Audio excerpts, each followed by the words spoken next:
کہتے ہیں میں ایک پرائمری اسکول میں منتقل ہوا۔ پرنسپل نے مجھے تیسری جماعت پڑھانے کے لیے دی اور اپنے دفتر بلایا۔ انہوں نے کہا میں تم سے صاف صاف بات کرتا ہوں، ہمارے اسکول میں تیسری جماعت کی 3 کلاسز ہیں۔ اس تعلیمی سال ہم نے باقی اساتذہ کے ساتھ مل کر فیصلہ کیا ہے کہ ان میں سے 2 کلاسوں میں بہترین طلباء ہوں گے، اور جو تیسری کلاس تمہیں ملی ہے اس کے تمام طلباء ناکام اور نا امید ہیں۔ اگر تم ان میں سے 3 یا 4 کو بھی بہتر بنا سکے تو تمہیں پورا احترام ملے گا، اور اگر نہ بنا سکے تو کوئی الزام نہیں، کیونکہ ان کے والدین بھی ان کی کمزوری جانتے ہیں۔ استاد کہتے ہیں کہ میں کلاس میں داخل ہوا اور ہر طالب علم سے سوال پوچھا، جب تم بڑے ہوں گے تو کیا بننا چاہتے ہو؟ کچھ نے کہا فوجی افسر، کچھ نے کہا ڈاکٹر اور کسی نے کہا انجینئر۔ یہ سن کر میرے دل کو بہت خوشی ہوئی اور میں نے کہا الحمدللہ ان کے خواب اب تک مرے نہیں ہیں۔ طالب علم کی نشستیں ان کے خوابوں کے مطابق بدل دی۔ افسر ایک ساتھ بیٹھے، ڈاکٹر ایک ساتھ، انجینئر ایک ساتھ، اور میں نے ان کی کتابوں پر ان کے خواب کا لقب لکھ دیا، افسر محمد، ڈاکٹر عبداللہ، انجینئر خالد۔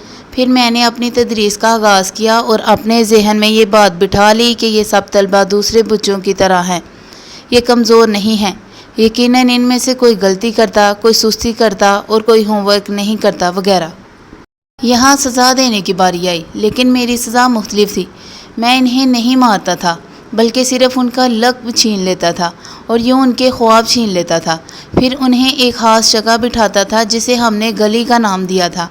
یہ انہیں بہت تکلیف دیتا اور وہ اپنی پوری کوشش کرتے کہ دوبارہ اپنی کرسی اور اپنا پسندیدہ لقب واپس حاصل کریں۔ اس طریقے سے طلباء کا معیار بلند ہو گیا اور وہ روزانہ ہوم ورک کرنے لگے، دل لگا کر پڑھنے لگے اور آپس میں اچھی مسابقت پیدا ہو گئی۔ میں کبھی کبھار انہیں تحفے بھی دیتا جو ان کے خواب کے شعبے کے متعلق ہوتے۔ پہلے سیمسٹر کے آخر میں میری پوری کلاس کو پڑھائی، اسکول اور اساتذہ سے محبت ہو گئی۔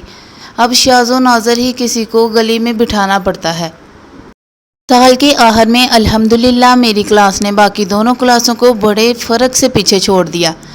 پرنسپل اور دوسرے اساتذہ نے مجھ سے پوچھا، خدا کے لیے بتاؤ تم نے کون سا تدریسی طریقہ اپنایا جس نے ان بچوں کو اتنا بدل دیا اور ان کا معیار حیران کن حد تک بلند کر دیا؟